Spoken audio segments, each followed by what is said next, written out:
আজকে শিক্ষাক্ষেত্রে স্কুলের উদ্বোধন হয়েছে। আগেও সরকার ছিল, প্রতিটি ক্ষেত্রে আমরা কি দেখেছি? দলবাজি, শিক্ষকদেরকে রাজনীতিতে নিমজ্জিত করা। 10,323 আজকে সেই রাজনীতি থেকে দূরে সরে এসে মাননীয় মুখ্যমন্ত্রী বলেছেন যে ছাত্ররা হচ্ছে জাতির মেরুদণ্ড, আমাদের দেশের ভবিষ্যৎ।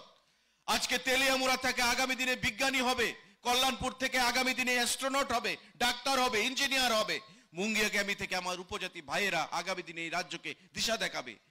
তাই বিদ্যালয় পরিকাঠামোকে যদি আমরা উন্নয়ন করতে না পারি তবে আমাদের শিক্ষা ব্যবস্থাকে এগিয়ে নিয়ে যেতে পারবো না।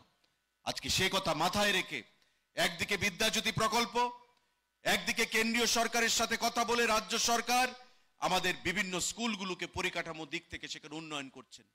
সিবিএসসি প্যাটার্নে সেখানে টিবিএসসি থেকে কনভার্ট করা হয়েছে, রূপান্তরিত করা হয়েছে, যাতে করে আমার গ্রামীণ ছেলেরাও, গ্রামীণ মেয়েরাও, গ্রামীণ ছাত্র ছাত্রীরাও সেখানে প্রতিযোগিতামূলক পরীক্ষায় বসে সেখানে সফলতা আনতে পারে। শিক্ষা ব্যবস্থাকে ঢেলে সাজানোর সেখানে ব্যবস্থা হয়েছে।